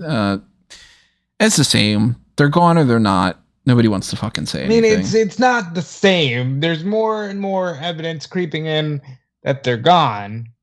It's basically the same. But nobody can confirm it. Like Sasha's, I think I have to check Peacock because they said Sasha's, you can't have her as your profile picture anymore on Peacock. And I'll be able to confirm that in 20 seconds because, quite frankly, I have Sasha as my picture. And yeah, they switched it. So no, they took Sasha off Peacock. Who'd they replace it with? Picture. Well, I just got replaced with the graphic of a peacock. Huh. As far as WWE people, you can have Roman or Asuka. So maybe she was replaced by Asuka. I wasn't ready. I don't think they'll change anything on the like when I go on the WWE network on my PS5 because they still have a picture of Keith Lee on that one. Nice. Peter had sent in a question. Can you believe AJ Styles has been in the WWE longer than The Rock? That's insane to me. It's really crazy, right? It just doesn't feel like it would be the case, but he's been there a while. Yeah, everybody makes a big deal over The Rock and Stone Cold, and they forget how short they actually were in WWE. Well, yeah, but that's also the point of like, wow, they achieved more in that span of time than most others will achieve in their in 20 years in the company. It's true. So, it's not everyone is The Rock, and not everyone would get opportunities to become an even bigger star outside the company than they were in it. So yeah, it's I'd also say like it's not like surprising, or at least it's surprising to hear because you just like you don't really think about it that way. But when you do just look back and say, oh yeah, that makes total sense. The Rock was like debuted in '96 and was out full time by 2002, and then came back sporadically every now and again. Like AJ's got, I don't say nowhere else to go. He could have gone many other wrestling promotions, but he's got no other place to go in terms of like, I guess, level of prestige for a wrestling company than where he's currently at. He's got somewhere else to go, but whether or not he wants to go there is his choice. Seemingly he doesn't want to go there because he signed a new contract recently, didn't he? So I think so. So as far as AEW goes, any topics you guys want to talk about with that? Dynamite just happened. And Dynamite was noteworthy because Wardlow's the new TNT champion. Yeah, what are you talking about? Yeah, stuff happened. Wardlow's TNT champion. Not at all surprising. Yeah. Well, no, yeah, makes total sense. Scorpio Sky's injured. They're doing another 3-way for the tag titles. Yeah, but I think that's the prelude to a story that the fact that the Bucks are trying to fight anyone that's in the rankings other than FTR. Yeah. We learned about Death by Dishonor. So yeah, that's going to be a good show. That's July 23rd we've got 3 matches currently laid out for that, which is FTR versus the Briscoes for the Ring of Honor tag team titles. So that should be good because their match at the previous Ring of Honor show is one of the best tag matches of the year so far. So Easily. I'm sure the rematch will be just as good, if not better. We have Wheeler Yuta versus Daniel Garcia for the Pure Championship. Makes sense. It's just a continuation of the. Does Garcia win? No. I don't think so. I mean, well, see if they do anything in the course of the next 2 weeks or so. We'll probably actually treat this as a regular pay-per-view, do the predictions, post-show, that kind of thing. We could do, yeah. And then we have Samoa Joe versus Jay Lethal for the Ring of Honor television title, which they're finally doing because Joe's been out of the picture filming a TV show. So they'll finally get to come back and finally have this match that they've seemingly been building to for about 3 months at this point. Yeah, they purposely went out of their way to not do it on AEW TV. So yeah, so that's Lethal being a champion in Ring of Honor is just like nature's way. So I think he'll probably win. Yeah, but we'll see close to the time. But yeah, it seems like it's shaping up to be a good show so far. Moriarty, Gresham, probably.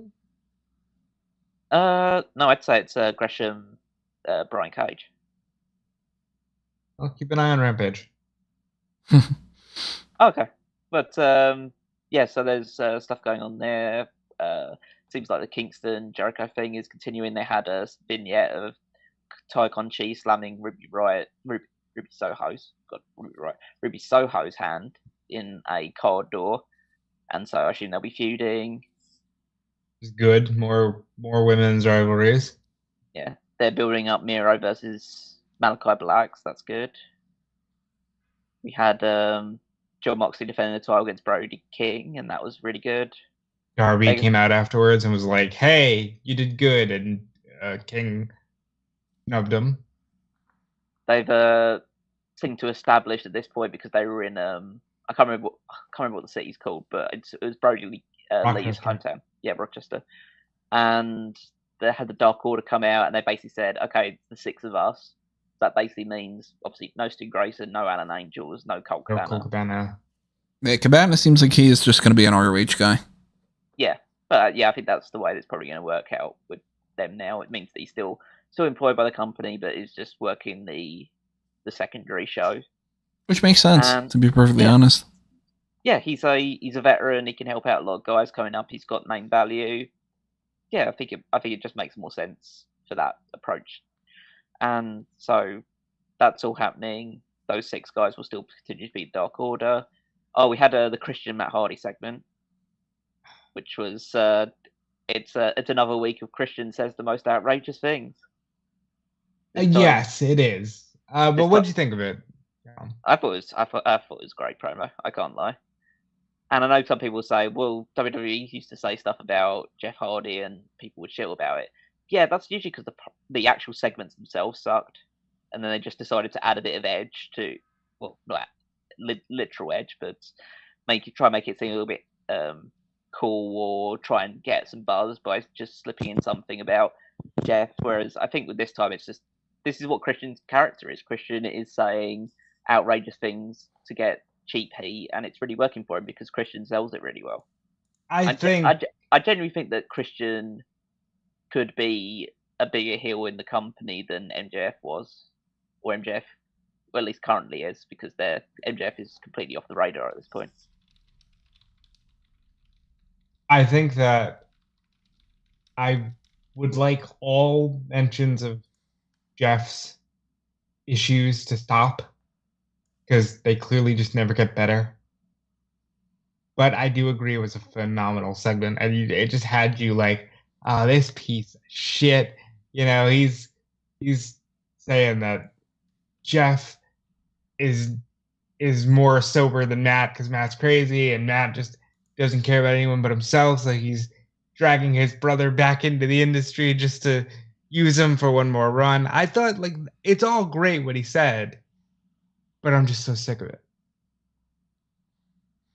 I'm curious where they're going to go with Luchasaurus being a full-blown heel. I know that that's not from this week, but yeah, I'm interested to see what he can do as a heel. Some baby faces that he can fight that we haven't seen him up against and everything. So I think it's interesting because that segment was supposed to be the explanation of why Luchasaurus has aligned himself with Christian still, and Matt Hardy just immediately interfered. So hopefully we do get some level of explanation, or we wait until Jungle Boy turns up, and maybe then we're in a real situation where Luchasaurus is conflicted between his former best friend and the guy that he's now turned to as his mentor. So I think that'll be a big part of the story going forward. We'll definitely see a Jungle Boy Luchasaurus match before we see Jungle Boy Christian. But I presume those matches will probably take place. Well, one of those matches will take place at All Out. Which one would you do it All Out? I did Luchasaurus one. I'd say Christian. I'd tell the story that Christian's just purposely avoiding getting in the ring and letting Luchasaurus do all the work for him. And then eventually he gets Christian in the ring, like on a special episode of Dynamite, like Grand Slam or something. I'd do the opposite. I would do the Grand Slam thing is the Luchasaurus match. I think the Christian one's bigger. Well, now that you mentioned Grand Slam, I think Christian at Grand Slam, Luchasaurus at All Out. Yeah, I think you're absolutely right. The Christian match is bigger, but I think that's why Grand Slam is bigger. You should use that to sell an episode of Dynamite because you'll likely sell All Out potentially on CM Punk versus Jon Moxley, so you don't need to have the bigger match on there. It's not like Luchasaurus versus Jungle Boy wouldn't be a good match anyway. Next week is Fyter Fest, right? Yep. Yeah. They're just like out of nowhere. It's like, by the way, it's Fyter Fest. You know? Well, they do this all the time. They make a lot of their television shows like special shows. I mean, Fyter Fest has been that for a little while, but I would have thought that they would have announced that at least like 2 weeks in advance. That took me off kilter to just be like, wait, what? At Fyter Fest? You know? Yeah, no indication yet of Fight for the Fallen. I don't think that they're necessarily going to do that this year. They do it last year? I think that they did. But I think that they did it. I think they did it the week after Fyter Fest, if I remember correctly. They did it in 2 weeks. Yeah, but they probably will do it in 2 weeks then. They'll just like say that next week's show is Fight for the Fallen. And yeah, I think right now the only thing that's they're doing Hager versus Claudio. Yeah, Hager versus Claudio and the triple threat tag title match. I think that's it at the moment. Yep. But yeah, and then there's Rampage tonight. Obviously, spoilers are out there for people that want to see it, but yeah, it looks like that could be a fun show as well. There's a discussion that there might be another special event takeover, but not called a takeover thing for NXT coming up in August 20th or 27th. Bash at the Beach, maybe. I'd love to see them bring that back. Because why not? I mean, you have the one that AEW did, and then they took it away from them, right? Right. Well, that's when they turned it to Beach Break, didn't they?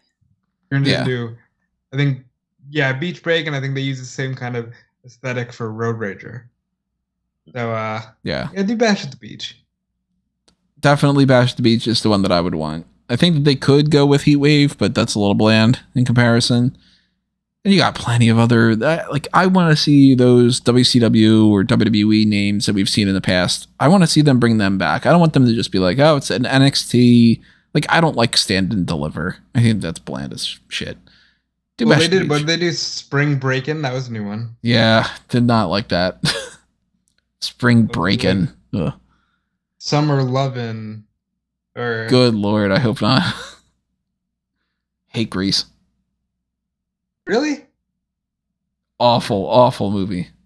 That's almost making me feel like they are going to do it because then they can do a vignette at the start of it, which in the style of Grease. Some of the mid card wrestlers sing along to some of the tunes. I might just quit watching. Grease is one of those movies that I cannot stomach it. Grease.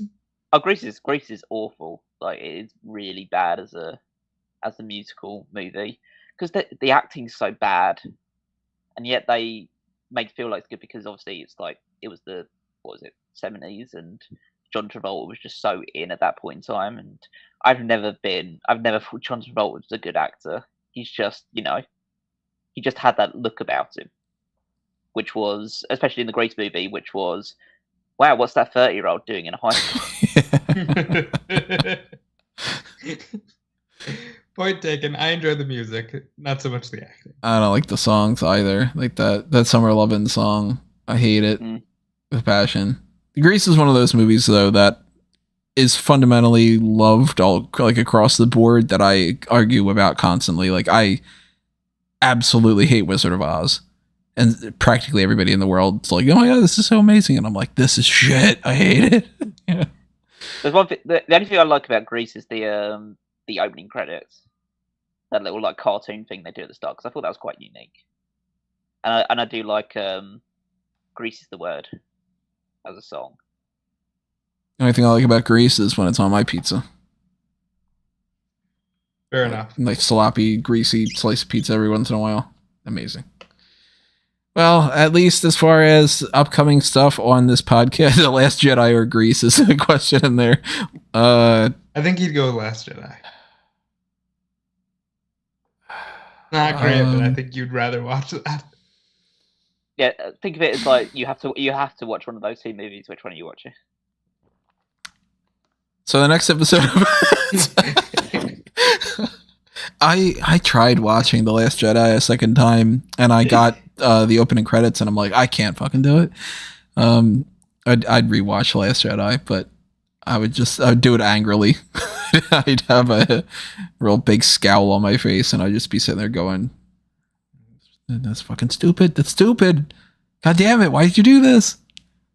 Who the fuck cares about this casino thing? Okay, we're going to get that rabbit hole. Well, the next episode of the podcast, we are not sure what the main event is going to be. A couple of things on the back burner. Maybe we do another mock draft thing. You know, we can kind of capitalize on what we have done before with the legacy. Was it the legacy mock draft that we did? WWE and AEW. The AEW one, that's right. The AEW and WWE mock draft we did that we are still leaning into the card for, so we might do that next week. Be kind of fun. Maybe we do that Mount Rushmore of super heavyweights that Guy123 has requested before, because we haven't done a Mount Rushmore in a little while.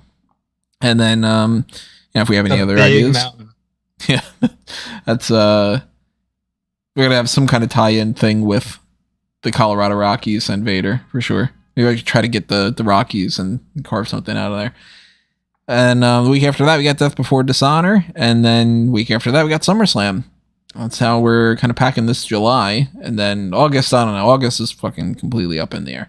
But August, oddly enough, is empty because there's no SummerSlam. It's currently 4 empty weeks right now on my schedule, but I am going to be gone for like a week and a half. So I want to make sure that we record stuff ahead of time during that time frame. And then where do you think you're going? I'm going to Brazil. Yeah, around like the mid-August range. So we're gonna try to figure out some stuff to record in advance for that stuff, but we got like a month to figure that out. So if you have any suggestions of what you want us to see, what you want to see us do for this next main event, let us know. Give us a little bit of time to work on that. I can always do stuff and give you a break. That way you don't need to worry about building things before traveling to Brazil. It's true. I don't want to volunteer you guys for that, but there's always an option if you guys are up for it. Okay, so if you're interested, Maximum Male Models is going to unveil their 2022 tennis collection tonight. Oh, yeah, they are. That's the only thing that's happening, and Liv Morgan's going to cut a promo. So I don't think that there's going to be anything too crazy on SmackDown, but if there is, we will address those changes and the new hot tags for next week, because we know you're getting another episode of that. And if you want to make sure we do extra content on top of that, take advantage of the Pick Your Poison tier. Make sure that you request whatever it is. Like if you are in the boat that Marquise was of, hey, I'd be interested in that mock draft, let us know. If you want to get more mailbag questions in for the future, keep in mind that that's also a part of this, priority mailbag, where we get all of your questions answered, unless it's something like, what's your fucking password for YouTube or something. What's your bank account number? Those kind of deals. We're not going to answer those. But, you could always do the mailbag priority tier. And on those months and weeks that we don't have something going on with the mailbag, it's not a quarterly thing. So you figure we're not going to do another quarterly mailbag until October. Yeah. So, yeah, that's it's going to be a little while. But in the meantime, if you want more mailbag questions to get answered then, you could always send them back, and we will backdate them, and we'll address those in October when we do that. But I think that's about it for this. Any other hot tags I'm missing? I don't think so, right? Not that I know of. Oh, there was the Tyson Fury one. That's right. Tyson Fury's going to fuck over Drew McIntyre. Then they're going to do Tyson Fury versus Drew McIntyre at Crown Jewel. Totally going to happen. Yeah, I think they should have done SummerSlam, then do the match at Clash of the Castle, but so be it. Anyway, if you want to follow us and show your support and do all those things, make sure that you are subscribed, ring that notification bell, follow us on Facebook and Twitter at Smark Out Moment. Check out fanboysanonymous.com for that Thor Love and Thunder review and anything else that's happening over there. And follow me at Tony Mango and follow Rob at Dude Felice. Yep, follow me at Dude Felice, follow Fightful.com, follow Fightful Select, especially in these times. And I will see you guys in the next one. Callum? You can find me on Twitter at Wigmeister14. Check out the Power Rankings and all the other articles that are going out on the Smark Out Moment website. And also the Fantasy League. You can find there both on the website and at wwefantasyleague.com. Check out all the latest updates from there as well. See who's pulling ahead. See who's still trailing from behind. And with SummerSlam coming up, that's usually the pay-per-views where the biggest points for swings Roman. are. Yeah, that's usually where the biggest point swings are. So be sure that could be a one of the game-changing shows of the year. So make sure to keep following along to see how that progresses. You can find that all at WWEFantasyLeague.com. And, have fun. Tell us what is your plans for the weekend. Have fun with the weekend. Have fun with SmackDown tonight. And just enjoy yourselves in whatever way that you can. We hope you enjoyed this edition of the Hot Tags, Mailbag, the Bag and Tag, the Tag and Bag, whatever we're going to call this. I don't know. We still haven't figured that out yet. But we will see you next time, everybody. For now, this has been another Smark Out Moment, and we are being counted out.